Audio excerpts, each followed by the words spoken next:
Hello everyone and welcome back to Grow Leafy. Hey, did you hear that? That is my daughter, yes, cheering me on. I am here to give you an exciting garden tour. It is the month of June and I'm sure you are just excited as I am. I'm thinking you're just as excited as I am to see what is growing in my garden. Many of you have been following me and are wanting to know just my progress. So that's what I'm going to be showing you today. And so we are here. Yes, this is the garden space. You know, I've got garden enclosure 1 and 2, and then the flower bed that I put in just recently, probably about a week and a half ago. So we're going to look at everything. Many things need to be harvested, but I just want to show you how I am progressing in my garden this season. Just a quick plug. You can find me on TikTok, Facebook, and YouTube. Check it out. You know, I've been growing some flowers here over the past week and a half. I have nasturtiums here, sunflowers, and also some bachelor buttons. But of course, there's some of them that got eaten up by the squirrel, so some of them are just missing. I have they actually really liked the sunflowers, so I had to go ahead and I sprinkled some garlic powder around there, just something that would deter them. I even put these here, maybe just to scare the squirrels away. But you know, it happens, and so I'm just so happy that I had some extras so that I was able to transplant those back in there. So far, everything's not eating, some things are growing. So I look forward to seeing what this will look like in the next couple of weeks. And the other thing that I did with this flower bed is that this has been here for a very long time. So I actually took all of these bricks out, cleaned them, washed them. Here's a quick video. You can see this, how I did it, and I just thought that it was a really neat thing because I used a power washer, and it's amazing that the power washer can do so much good cleaning. I mean, we use it to clean our house and other things. Why not the bricks to kind of recycle and reuse for other purposes in your yard or garden? I intentionally built these garden enclosures a certain way so that they were facing each other. When the door opens up, I am able to easily pull the hose through here and pull the hose through the other side. It's so convenient. See, back there, and then this one right here. And then also I have are some flowers here. I've got, at the beginning, I've got some zinnias and scarlet runners that are vining up this trellis that my hubby and I put together. And then I have another scarlet runner and then some more zinnias.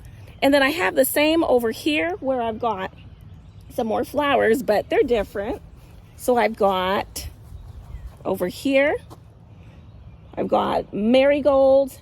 And then I believe, you know what, it's so terrible. I always say, put a little sticky thing with the writing of what it is that you planted. Well, I can't remember, but I believe this was spaghetti squash. No, or it might be butternut, but we will find out soon what it is. And then I've got another pot over here that is supposed to be actually close to here. I just not have moved it yet, but I need to, because I need to go ahead and start connecting it to here so that it can just vine up. So it's gonna look like, I'm hoping it's gonna look like a really beautiful arched area decorated with some beans and flowers and scarlet runners, and then also squash. Number 1, enclosure. I have 2 different squash plants. So over here, this is called the Italian stripe squash. And you can see they're already growing. It's so exciting. They're already growing and good. Very good, already growing. Those flowers are so beautiful when they open up.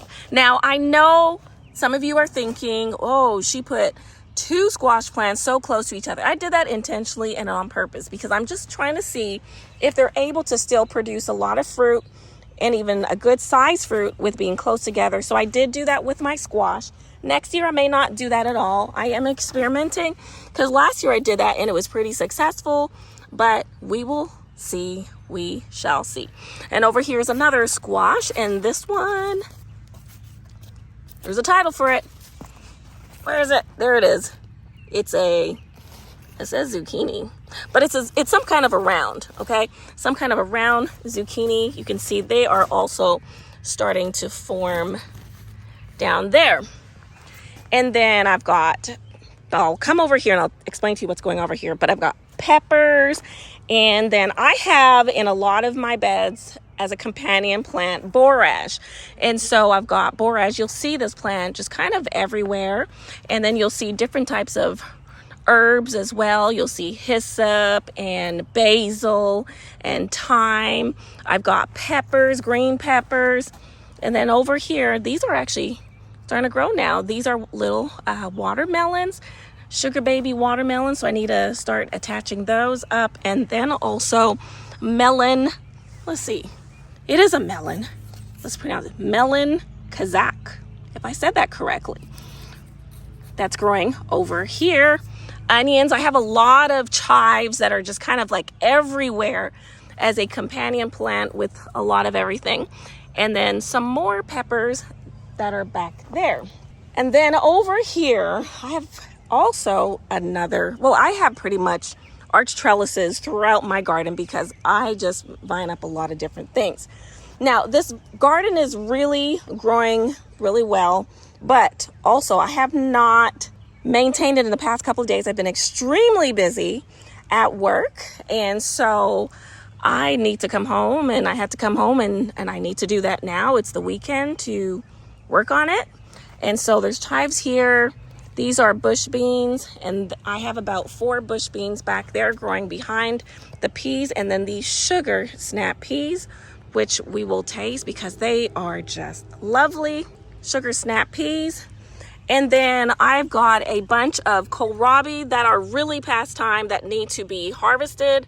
And I know it's really past time because these leaves were looking wonderful, but I've left them here. So they're now being eaten up. Look at that little worm on there. It's being eaten up, and that's probably all over here. So I really need to go ahead and take care of this. These were great. They were beautiful. And then what happened? I got busy and they got a little bit neglected. So see, another worm. I need to go ahead and get this out because it's just going to get eaten up. So I need to take care of that. Now, also throughout the garden, you're going to notice that I do have a lot of Swiss chard that's around. And there's Swiss chard, yes, over here as well. And then back there, I don't know if you can see it, but there are some potatoes. Now, these potatoes were actually from last year. This has grown by accident. I thought I harvested everything last year, and apparently something was left. So that's what that is just some potatoes back there behind the peas that are growing. Let's go ahead and try this. It looks so yummy. These needed to be harvested a long time, but okay, let me taste this. You don't have to peel this little stringy thing off of it. You don't have to. With sugar snap, you can just eat it. Man, look at that. Okay, I'll just eat it. It's even sweeter. Okay, these are usually sweet all the time, but I've been so busy. It's the end of the year. I work in a school, and so I haven't had time to do gardening stuff, but now I do. Oh my gosh, that is so good. What a treat to the end of the year. That is delicious. Oh, delicious. I'm gonna eat another one. Hard work pays off. I had some aphids on that plant, and then I used some neem oil to spray it down with. It was a mixture. And then I also took a hose, and you can do that as well, and sprayed it down really hard and knocked them all off. I don't see them. If I accidentally eat, it might be some protein. That is so delicious. I'm so glad I'm tasting this with you. All right, let's continue with this tour. Over here, I had a lot of my cool crop vegetables. Now, it is so hot. The weather for the past week and a half has been in the 80s, and today almost the 90s. I think it was 90s actually today. It's very hot, so they really have went to flowering. And this is cilantro, and there's still a lot of cilantro on there.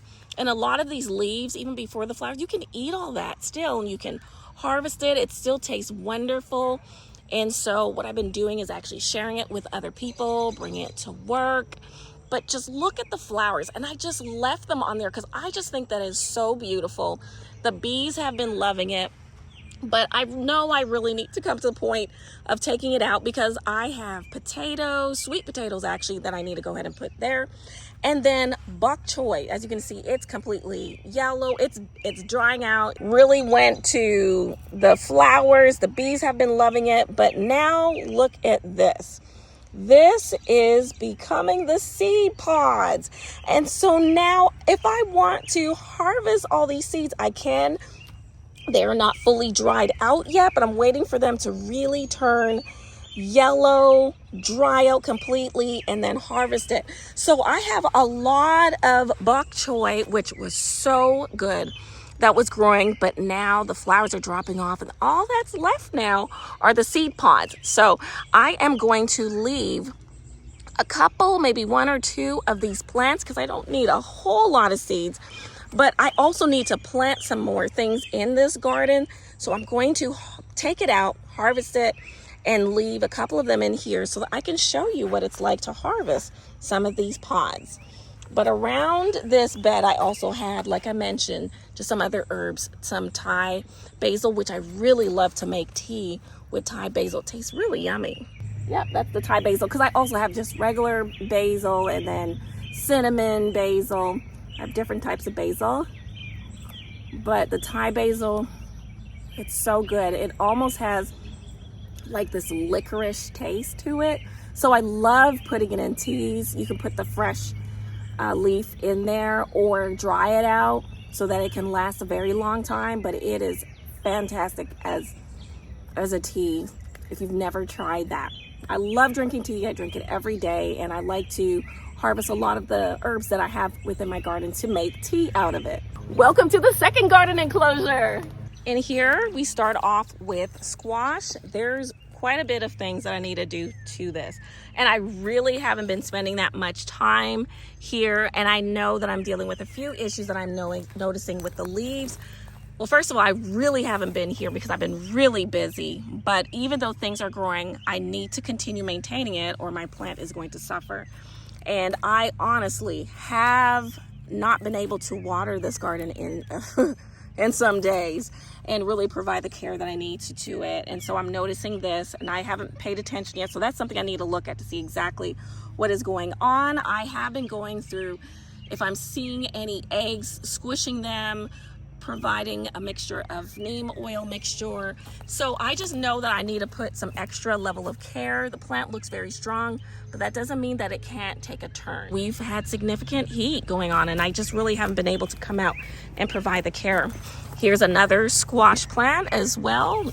See, it's very crowded, and I want to make sure that the bees are able to see the flowers once they start blossoming so that they can be able to pollinate and be able to see it. So I need to do some cutting of some leaves just to open up some more space. And like I mentioned, I did double up, but I'm just kind of experimenting. Maybe it's too much, maybe it's overcrowding, but there's not truly one perfect way of gardening. I think there's just many. You do what works for you. Over here, I've got some banana peppers that I'm growing, more cilantro. Like I mentioned, a lot of the cilantro is already going to flower. Burgess squash that is vining up this trellis here. Remember, these are the trellis that my husband and I installed in just recently, and so the plants are on their way, just really vining up there. So I need to do some more tying of these Burgess squash, which I really love. It is a winter squash, and it really lasts for a long time once you really cure it. And if you leave it in a place where it cures properly, then you can store it in a cool, dark place.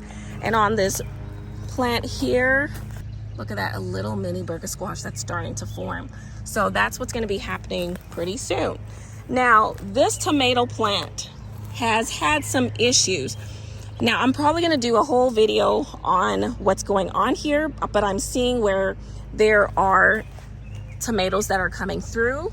You can see them here, but as you can see, it's either leaf curl that's going on, either one of those leaf curl insects came, bit it, or I'm having a feeling that there could be some kind of some kind of pesticide damage from that blew around onto the leaves, something that may have occurred in a yard, in our yard, just something, I don't know. But this is something that I am monitoring, checking out, and seeing if it will be resilient, because I do believe many plants, just like humans, are very resilient even when they go through problems. Back there is more basil. That basil is actually a cinnamon basil. Maybe I can get a closer view on the other side. But back there is a cinnamon basil. It's very beautiful. I love the colors. There's another borage plant. Now let's go to this bed over here. Like I mentioned, I've got the borage that is pretty much everywhere. Walla Walla onions that are doing really well. And I actually did not take the time and space them out more. So I still need to go ahead and do that, space it out, so that if I want large bulbs, they will have the space to do so. So like, for example, this one, I could still come through and pull it out. I could replant it someplace else or go ahead and just eat it. But I just do need to give some spacing to some of these plants. Over here, I've got some more Swiss chard. Like I mentioned, I have Swiss chard growing through because I love to eat Swiss chard as if it's my salad. I don't always cook it, but when I have abundance of harvest, I do cook it, or I put it in the freezer. I blanch it and put it in the freezer. But tucking away behind here are beets. Okay, so that's what's underneath here are beets, and they're not ready to harvest, but they are flourishing. These greens actually can be harvested. My husband is really good at making a fantastic beet juice, so we can harvest the leaves, we can harvest the actual root at some point, but I'll probably go ahead and start clipping on the leaves.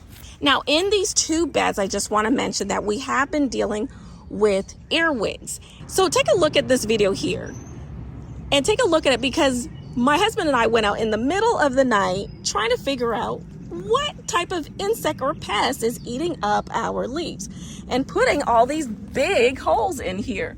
So we were able to find out that's an earwig. So check out this video. It's just a short and it's funny and it was fun. In this bed over here is our turnips. Okay, turnips like rutabagas, turnips. And I'm trying to see if you're able, where can we see a big one? There it is. Can you see it? Isn't that beautiful? Absolutely beautiful. This bed is ready to harvest. I see that everywhere, okay? All over, I'm seeing it, and it's ready to harvest. I don't even know if you can see it back there because there's so many leaves. Come on, let's go take a look. There we go, some more. Look at that, ready to harvest. So I need to go ahead and do that so that we can benefit from eating the leaves. The turnip greens are yummy, and be able to harvest the root as well. All right, look at this. Look at all these Walla Walla onions. And then around the Walla Walla onions growing are these poor little cucumbers that don't have any sun. They're not, they need some help because they're being crowded with all this other stuff. And so I need to help them out by harvesting so that they can do what they need to do and photosynthesize and start growing much larger.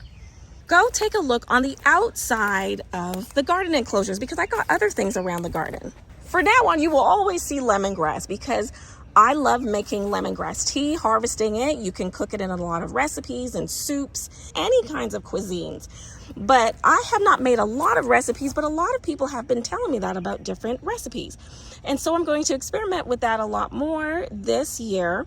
But I do drink lemongrass tea all the time. It's a part of practically my daily and evening tea drinking. Now, let's get back to these tomato plants. These tomato plants over here are part of the same batch, okay? And so they're not dealing with as much issue, but look at this again. It's just curling. So I'm not sure if it is the seed itself. I don't know if the seed and other people may have had issues with the same seed. I don't know what is going on, but I'm exploring different areas. And then once I hopefully figure it out, I will share that with you all. But at least in the midst of the issues, I can see this. That's what brings me hope and happiness. In grow bags, I planted cucuzzi, squash, and a little sunflower. Not sure if that little sunflower is gonna be able to have a chance to grow, but let me test the soil out. Yeah, I need to do some watering. I really need to put some care in. so that my plants can survive through this heat. But over here, up this trellis, I'm gonna have some cucuzzi. Look, we have a visitor. I love our visitors. They're everywhere in our backyard. Around the garden, you will find different pots of marigolds, different herbs in container. This container, I put a accumulation of different things, like this lettuce plant. I wish I had a name for it, but a friend gave me the seed. I don't remember the name of it, so I'll have to contact that friend to find out. But it's supposed to grow really large, maybe even almost 4 feet. So if you know what this is, go ahead and message me in my comment box down low. Some more marigolds. On the other side, some more flowers, peppers, and look at this one. So this is interesting that this one over here is just doing so much better. Look how larger it's growing. So obviously I'm thinking the shade that it's being provided is what it needs. And so I have a feeling that this one is going to be maybe developing much quicker, much stronger, just because of the environment of where it's located. So those are just a few tips that you need to remember, is even your location of where you put your plants, your containers, your garden can really have a significant impact on the growth of your plants. Look how the bird got in there, but it will find its way out. Find your way out. Nature is so beautiful. And then it goes into the other one. Oh my goodness. Last but not least are few other pots that I have. Remember these pots that I bought, and everybody was just wanting to know where I got them from, right? These pots were actually purchased at Costco, but I know that other people have said they purchased them from Walmart and Sam's and different places. So there's other places where you can purchase these pots, but so far I have been very pleased with these pots, and I'll put the description below just what it's called. But I really like these pots because I'm able to plant the potatoes in here. For example, that's what this is. And it's going to be easy to harvest. If I just want to push it to tip it over, that's all I have to do, rather than, you know, bending my back over crazily and digging through like I normally would in my raised bed. So that's what's growing in here, are potatoes. And you can tell that it really is time to harvest. I know it's time to harvest. So I will go ahead on the weekend and dig through this and just check on the potatoes and see if they are truly ready to harvest. And then I've got another pot of lemongrass over here. Like I mentioned, I love lemongrass, so I have 3 lemongrass plants. This one's on its own and it's doing pretty well. And if I wanted to go ahead and harvest it now, I could, but I'm just gonna let it grow because I want to see the beautiful leaves grow. And if I want to harvest as needed, I can do that. I guess I got really excited with planting kohlrabi this year. It was my first time, but I got really excited. And so I have more kohlrabi here. I've got mint, more cilantro. Next year, I don't think I'll plant as much cilantro. And then there's some thyme in the bottom there. It's actually some lemon thyme, but you can't really see it because it's overcrowded by these other plants. So these plants actually need to be harvested. And that is it for the garden tour. I hope that you enjoyed it just as much as I did, and to see the progress of how my garden is going this year. I really enjoy your engagement and you being a part of this channel. It is just such an honor and just a great privilege to be a part of this garden community. If you have any questions or comments, or even want to share any pictures that you have of what you're growing in your garden, I would love to see that and to be able to share that with others. Make sure to check me out on my different channels right here and engage. Subscribe if you have not done so, and give me a thumbs up if you like this video. But just remember to grow leafy, and I'll see you next time. Take care.